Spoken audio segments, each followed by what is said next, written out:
Olá! Hoje nosso seminário será sobre o fibroma ossificante periférico. O nosso grupo é composto pela Amanda Schuster Franz, a Gabriela de Camargo Dias, a Juliana Patrícia Diel, o Marcelo Henrique, a Tainara Perundi e Vitória Rabelo Zimmer. Para esquematizar a apresentação de nosso seminário, iremos começar apresentando o conceito da doença, como ela surge, suas características clínicas, a radiografia, o diagnóstico, o tratamento, o prognóstico e, por último, as referências bibliográficas. Entre cada item, iremos demonstrar um caso clínico sobre a doença. Mas você sabe o que é o fibroma ossificante periférico? O fibroma ossificante periférico pode ser classificado como uma lesão reacional, que são lesões predominantemente em tecido periodontal, em resposta a um estímulo irritante gengival, como por exemplo, os cálculos dentais, a placa bacteriana, próteses mal adaptadas, alimentos duros durante a mastigação, deglutição e fala, entre outros fatores iatrogênicos. A patogênese da lesão é de origem incerta, mas existem duas teorias atualmente que dissertam sobre o surgimento do fibroma ossificante periférico. A primeira teoria aponta como origem o ligamento periodontal, o qual contém cementoblastos. Quando o ligamento se prolifera exacerbadamente em resposta a um estímulo, os cementoblastos, que são células que depositam tecido mineralizado na superfície radicular, depositam em demasia este tecido, dando origem ao fibroma ossificante periférico. A segunda teoria é a que afirma que o fibroma ossificante periférico se inicia como um granuloma piogênico, que sofre maturação fibrosa e subsequente calcificação. Entretanto, nem todos os fibromas ossificantes periféricos podem se desenvolver dessa maneira. O produto mineralizado provavelmente se origina de células do periósteo ou do ligamento periodontal, como afirma a primeira teoria. Paciente leucoderma do sexo feminino procurou o serviço de estomatologia da UFSC em novembro de 2022, tendo como queixa uma lesão localizada junto aos dentes 36 e 37, indolor e apresentando mobilidade dos dentes envolvidos. Ao exame físico, constatou-se uma lesão esofítica nodular, pediculada, levemente avermelhada, superfície lisa, localizada na gengiva inserida por vestibular dos dentes 36 e 37, estendendo-se para a lingual por esses dentes. Ao pontuar as características clínicas da lesão, podemos dizer que ela se apresenta em forma de nódulo, que pode ser séssil ou pediculado, de superfície lisa ou irregular, consistência fibrosa a dura e coloração avermelhada anormal.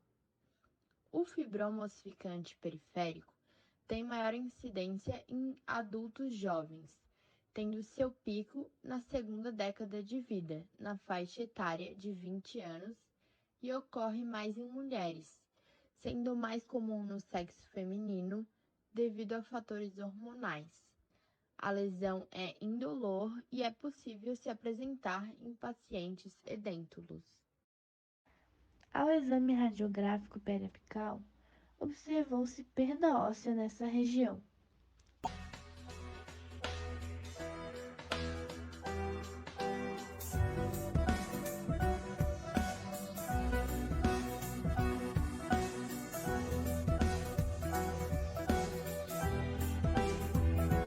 Radiograficamente, observamos uma lesão em áreas de difusas calcificações, radiopacas mal distribuídos e não delimitadas, sem osteogênese reacional, com pequenos fragmentos radiopacos na área correspondente ao centro da lesão.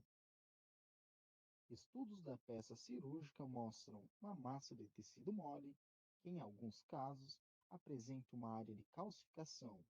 Na grande maioria dos casos, não há envolvimento do osso subjacente, visível na radiografia.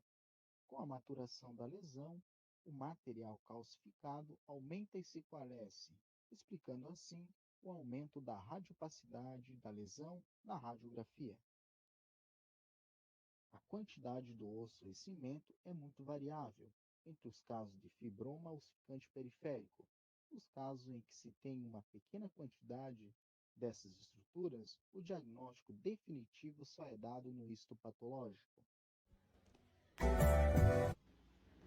O material foi enviado para exame anatomopatológico, em que foi observado tecido fibroso contendo trabéculas ósseas e material osteoide, delimitando em algumas porções por cápsula fibrosa delgada e tecido epitelial de revestimento hiperplásico com áreas de ulceração. Definiu-se como diagnóstico da lesão fibroma ossificante periférico. Quanto ao diagnóstico, a hiperplasia fibrosa, a lesão periférica de células gigantes e o granuloma piogênico são os principais diagnósticos diferenciais do fibroma ossificante periférico. Nesse sentido, exames radiográficos podem orientar para o seu diagnóstico ao evidenciarem focos radiopacos no interior da lesão. No entanto, o diagnóstico definitivo é obtido através do exame histopatológico, no qual as calcificações são bastante marcantes. Procedeu-se então à excisão da lesão, a exodontia dos dentes 36 e 37, por seus tecidos de sustentação estarem comprometidos, e a curetagem do osso envolvido.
Confirmado o diagnóstico, procede-se à excisão cirúrgica local, com o envio do espécime para exame histopatológico.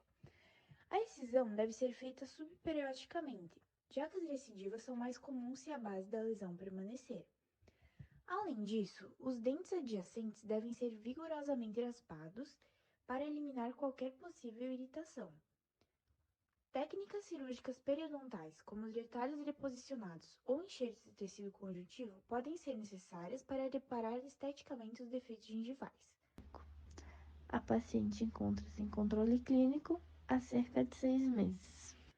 O prognóstico é bom, se controlados os fatores. Porém, há uma taxa de recidiva de 8 a 16% em alguns casos relatados. O cirurgião dentista deve estar atento aos sinais de anormalidade na mucosa bucal. A persistência de lesões por um longo tempo pode trazer danos estéticos e funcionais ao paciente, sobretudo no caso de lesões agressivas. É muito importante a formação básica em estomatologia para todos os cirurgiões dentistas que atuam na clínica odontológica, objetivando a realização de um correto diagnóstico e um tratamento apropriado.